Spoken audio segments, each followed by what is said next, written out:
While we're still in the month of love, on our midweek motivation segment tonight, we're joined by author and life coach Ebenezer Mamabolo, and we're talking about all things intimacy. You are more than welcome to join us in this conversation. Our WhatsApp text line is 079-295-1212. 079-295-1212, and you can also send us an SMS to 47861. Start that SMS with a short code EFM. Each SMS is charged at R1.50. The SMS line is 47861. Start your SMS with a short code EFM. Each SMS is charged at R1.50. AB, good evening and welcome. Good evening, and thank you for having me.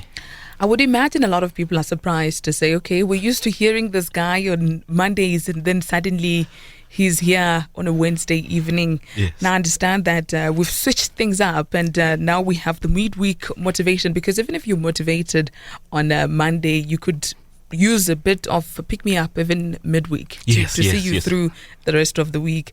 Now, a lot of people, AB, oftentimes expect when you do motivational talks to talk about businesses and wellness and goals and so forth.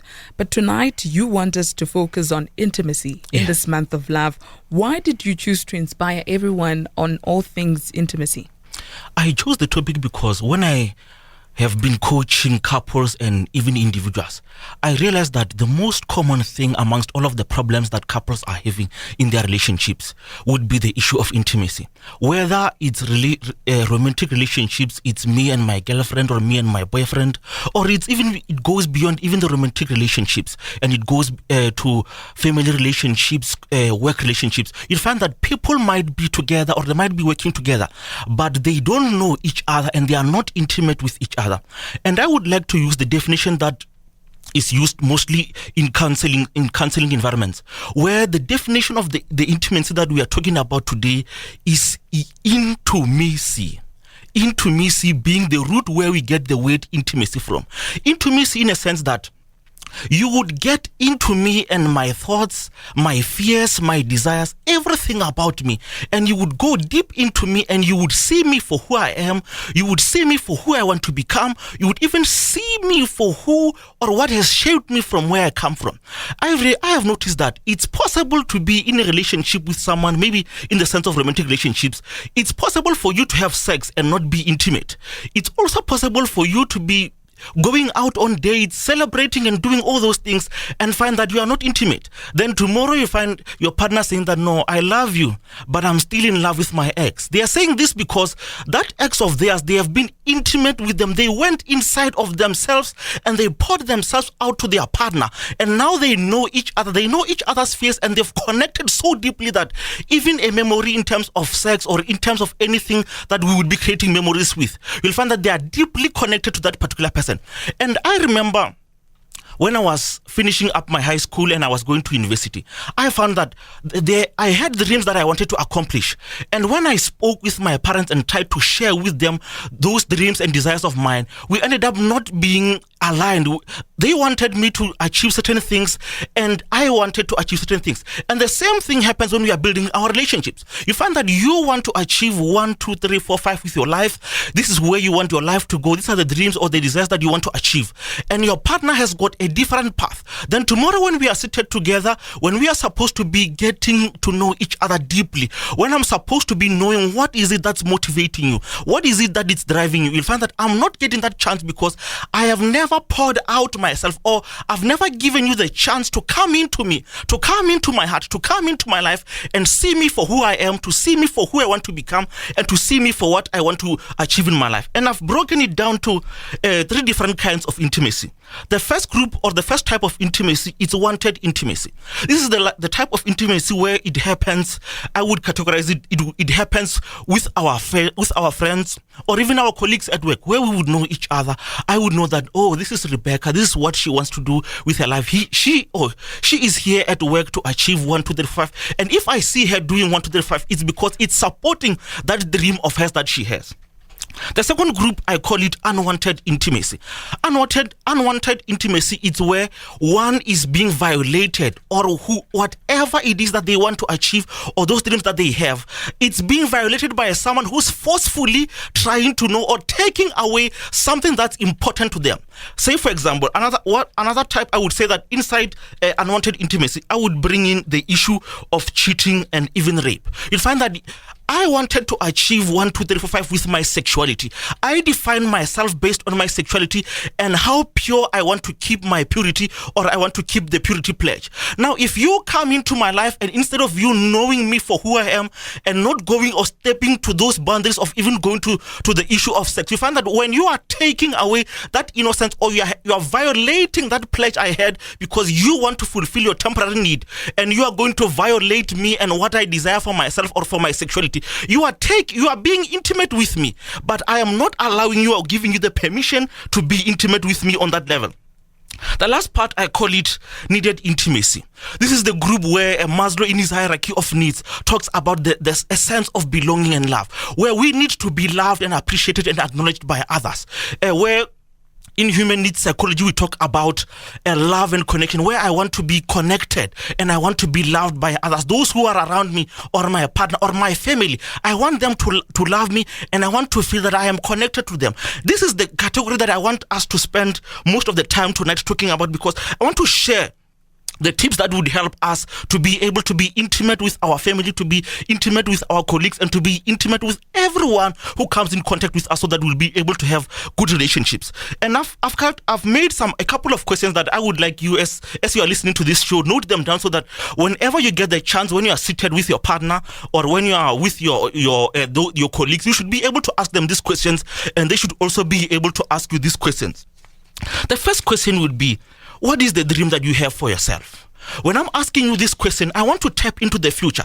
You'll be able to open up to me what are your passions, so that tomorrow when I see you pursuing 1, 2, 3, 4, 5, I know that it's in line with your dreams. I know that it's in line with the vision that you've told me about in your life. The second one, what is the dream that you have of a family? Or what's the picture that you have of a family? So that tomorrow when we are together, when we've made kids, or when we are seated as a family, I would know that you believe this and that, these are the roles, or this is what I expect out of my family. The third question is, what's the vision that you are pursuing with your life? When I know your vision, I know where you are going, so that when we are realigned together.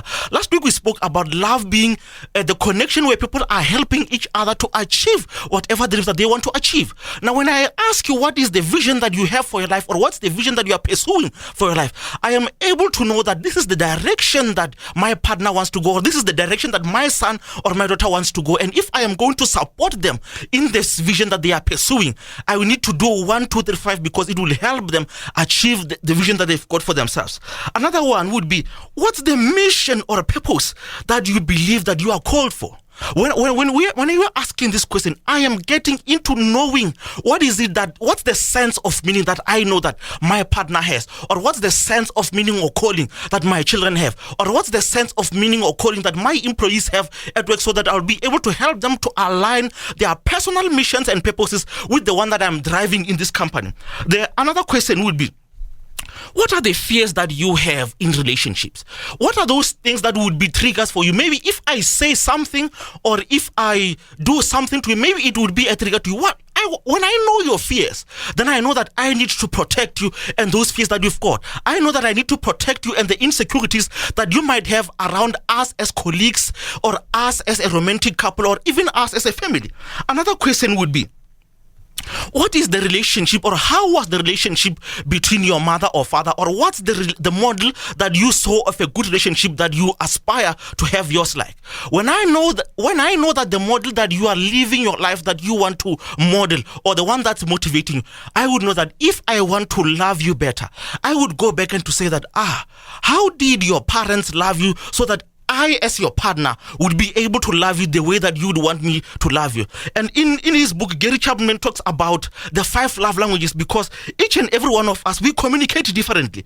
And when I know that this is the environment that has raised you, I would know that, no, you want me to love you this way because that's the model of love that you received. And in his work, he talks about 5 love languages. Number 1 being words of affirmation. When I know that you value affirmation more than anything else, I know that whatever you are doing or whatever we are doing as a couple, I need to always be affirming. And when I'm affirming whatever it is that you are doing, I will be getting to know you, and you would value me and my opinion. Some want gifts. When you are sharing or when you are expressing the way you love them by buying them gifts, maybe chocolates or whatsoever, whether it's your colleague at work, when you are buying them presents for them achieving great things in the work that you've set out for them, they would feel that you love them and they belong and they are connected to you. Another one would be acts of service. When you are doing those things that help your partner know that you love them, maybe you would be cooking for them, or even if it's your family, when you are making for them food, they would know that, this guy or this woman is serving us. They are taking their time and energy to do whatever it is that would make us happy. Another one would be spending quality time with your partner. When we are spending quality time as colleagues at work, when we get to know each other, it means a lot and we would feel connected. I like what my mentor says, that 1 is too small of a number to achieve greatness. And when we are seated together, spending quality time getting to know each other, we'll be connecting and becoming intimate with each other. And the last one will be physical touch. When we are touching or hugging each other at work, when I'm shaking your hand when you've achieved, or if you are my partner, when I touch you and we do all those beautiful things that couples do, you would know that I love you, and you would be seeing it from the way that I would be touching you. Now, when we take into all of these factors into account, that's when your partner would know that my partner loves me, and I know my partner very well. I know I've seen them cry when they told me what their fears were. I've seen them and they've shared with me that these are the dreams that they want to achieve with their life. And in that way, they will be able to know that my partner loves me, and they've even done whatever it is, and they've let me into their life. I went into their life and I saw them. As I said, intimacy meaning that come into me and see me for who I am, see me for who I desire to be, and see me for what I aspire to achieve and become in my life. We're talking all things intimacy on Motivation Monday. No, it's a midweek motivation. I have to get used to this, AB. I'm sure you will assist me in that regard. AB Mamabolo is our guest. He's an author and life coach. You're more than welcome to join us in this discussion. Our WhatsApp text line is 079-295-1212. And you can also send us an SMS to 47861. Do start your SMS with the short code EFM. Each SMS is charged at R1.50. We continue with midweek motivation after the break. Conversations, Mondays to Thursdays from 6 to 8 p.m. The time is 17 minutes past 7. This is Conversations on Energy FM 102.1 and Choice FM 101.1. We're in the middle of our midweek motivation with AB Mamabolo, who's a life coach and author. And we're talking all things intimacy tonight. We would love to hear what your thoughts are on the subject matter. Our WhatsApp text line is 079-295-1212, 079-295-1212, and our SMS line is 47861. Do start your SMS with the short code EFM. Each SMS is charged at R1.50. AB, let's look at some of the comments. There's one here. It says, thanks guys, I'm Nico Misho Mutero from Extension 71. It's good to show love to everyone, for we are all created in the image of God. Sex love is not love, it's entertainment. Your thoughts on that? I would say that depends on person to person. Because like I said, that when we know our partner's love languages, we would know that what's important to them. For you, you might find that you don't appreciate, or you don't value, or you don't entertain sex as a way, or that physical touch that Gary talks about, that it shows us that your love language, your partner's love language might be physical touch. So for you, yes, for you it might be that sex is not love, but to your partner you might find that to them it means love. So make sure that you talk to your partner and you get to know what's the best way that you would love them. Should you love them? If for you might say that I know that you love me when you have sex with me, but your partner might say that no, you don't love me when you have sex with me. You love me when you share with me, when you get me gifts, like we've explained. All right, let's look at what John at Seshoro has to say about this. Why is it so bad that when you love a person, there's nothing you can do about it? There's definitely something that you can do about it when you love a person. One research that they were researching, some neuroscientists this year, or last year, they discovered that when they were checking the human brain and they were analyzing the genes, they found that there is no gene for love. In other words, there is nothing that's forcing you to love a person, or there's nothing genetically that's forcing you to be attracted to a particular person. You are the one to make the decision that, you know what, this person I am committing, like we said last week. Love is the commitment to choose to love that particular person and to meet their needs, to make that decision every day. When you are making that decision that, you know what, I'm going to love my partner, no matter what happens, no matter how angry I make them, or no matter how many things that we have in our relationship that are tough. When you are making that decision, because tomorrow you might decide that, you know what, I'm sick and tired of you, AB. I no longer want to tolerate you, and those things that make me cry when I'm with you. So you love is something that you take the decision of. Don't say that magically. So don't even build your relationship on, I don't know if I should use the word magic. Don't say that my relationship will get better magical.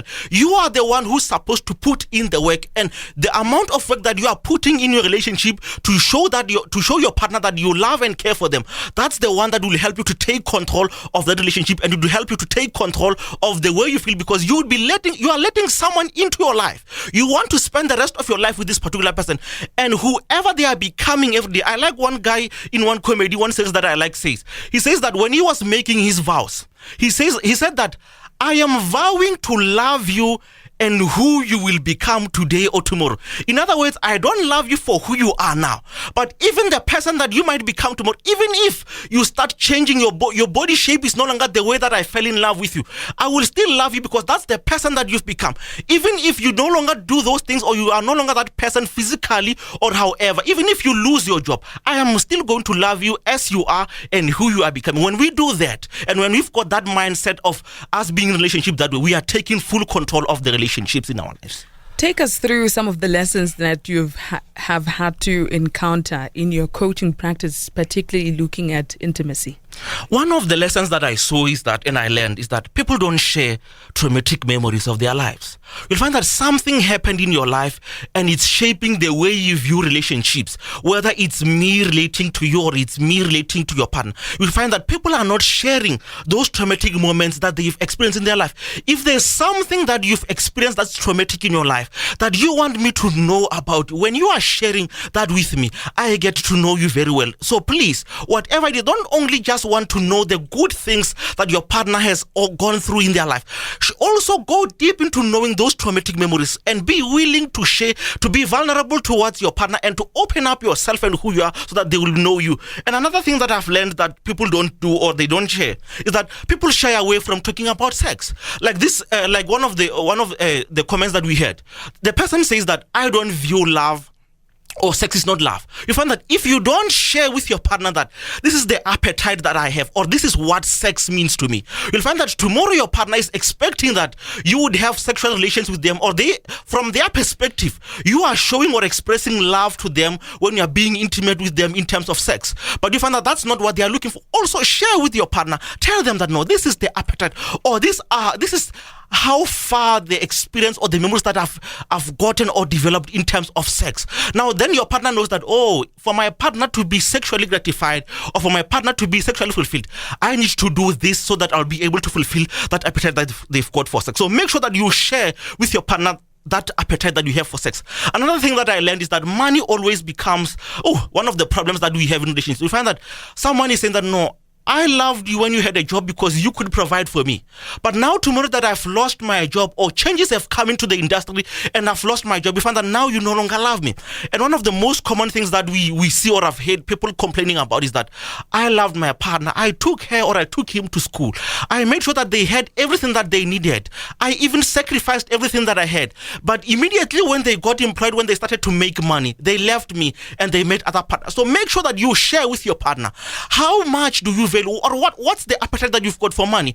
What's the number that you are planning or that you are dreaming of? If you are saying that I want to be a millionaire, share with your partner so that tomorrow when you are saying that I can't buy 1, 2, 3, 5 because I want to take the money and reinvest it, so that your partner knows that no, you are not denying me the opportunity to enjoy the money that you are working for. It's just that you are looking further. You are looking into the assets or the legacy, the financial legacy that we will be leaving to our children. Another thing that I learned is that people don't want to share. They don't want to share anything or the roles that they believe that a man should play in a relationship. When I share that this is the role that I believe that as your partner, as a man, this is what I must contribute to the table, or this is what I should do. When you don't do that, you find that your partner is frustrated. You find that you are the man, or maybe you are earning less salary as compared to your wife, or as compared to your partner. You find that you, in your own self, you have defined a man as a person who provides, and now that your partner is earning more than you find that you feel like insignificant as a man because they are providing and you are not providing. So make sure that you share those goals or those dreams that you've got with your partner about whatever it is that the money that you want to check.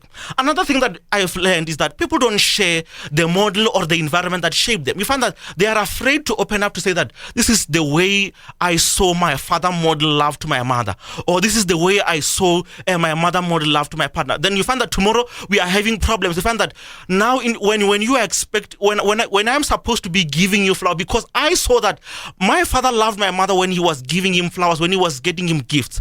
And for you might have seen that someone who's giving you gifts, maybe in your own mind you are interpreting that as that person wanting to buy you or to buy your love. And when you are free to share with your partner, then this is the model of love that I learned at home. This is the model of love that I learned wherever I was. Maybe if you are the person who loves romantic movies, you'll be sharing that no, this is the type of relationship that inspires me, that I want to, so that your partner knows well that, oh, this is the environment that shaped him. And when my partner is looking at love or is looking at intimacy, this is what they are expecting from me. So it would seem, AB, that there's a certain understanding by certain people in society that there's what they would call premature intimacy. Mm-hmm. So people want to ideally tell others when to be intimate mm-hmm. with it could be a friend. You spoke about the different types of intimacy and how it then shows in different relationships and so forth. Mm-hmm. Is there such a thing as premature intimacy, or is it just that it's thoughts from people who are very conservative who just want to impose their ideas on others? I would say that we all believe differently, and in some beliefs or in example religion, you'll find that the type of intimacy that they would talk about, that it's premature intimacy, would be sex. You are not allowed, or the belief that we have as maybe it's as a church or as a particular belief that we are believing. We believe that you shouldn't be getting involved in sexual relations from this age on forth, or these are the conditions that we guarantee or give the approval to have sexual relations. In those cases, then we would categorize them as would have premature intimacy and intimacy at the right time. But as a whole, intimacy in the definition that I've used, saying that intimacy is you getting into me and seeing me for who I am, who I desire to be, and whatever it is that I want to achieve with my life. There's no time when I would say that it's premature, because it's not premature to get to know your colleagues at work. It's not premature to get to know your partner at home. And it's not even premature to get to know your children and what they desire to achieve with their lives. In this month of love, what are some of the practices that you would advise a lot of people should get into, and so that they can then be able to revamp their intimacy in friendships and families and in couples and so forth? I would say that get to know what the person that you want to be intimate with, or you want to build a good relationship with, get to know what is their definition of love. Ask them that, what are some of the things that I should be doing that would express to you that I love you, or that I am connected to you, or that would mean to you that I love you. When you are whoever it is, if it's your colleague at work, ask them that question. What are the things that I should be doing for you to feel connected to me, and you would trust me, and you would be able to share anything, or you'd be able to free to talk to me as your boss? Or what's the definition, or how do you view love if it's your partner, so that you would know that this is the love language that they use, and you'd be able to use that love language. And another thing, just the way that you would want to be loved by your partner unconditionally, also love the other person. Whether it's love them unconditionally in a sense that even even when they've wronged you, you would have that room to forgive them. Don't hold grudges. It's been said that forgiveness does not only benefit the other person, it also helps you. When you are holding on to grudges, or when you are holding on to those toxic thoughts and beliefs, they end up making you feel less of yourself. And in your science, the new research even shows that when you are holding on to grief and even anger, it even becomes toxic to you and even your brain, and you find yourself that you are sick. And when we trace the root of your sickness or whatever it is that is troubling, you find that no, it's those toxic thoughts that you have. So make sure that even if your partner wrongs you, or if it's your colleagues at work, one day we will step on each other's shoes, one day we will mess up, and we will piss each other off. So when those happens, be willing to forgive the next person. Not only you are forgiving for them so that you would have peace of mind, and even for yourself so that you won't have anything bugging you or any regrets that you would have at the end of the day. So communication is all it all starts. It starts there with communication, yes. All right. That is our time for our midweek motivation with AB Mamabolo, life coach and author. Your contact details. My contact details on any social media that you are on, just search for Ebenezer Mamabolo, whether it's on LinkedIn, Facebook, or Instagram. You can catch me there. And if you want a recording of this podcast and some other podcasts that I did in the past, check Igniting Dreams Within podcast on your favorite platforms. And if you want to book me as a coach or as a speaker for your next event or to coach you, you can contact me on 071 639 7807. Thank you very, very much, AB. We meet again next Wednesday. Yes, thank you.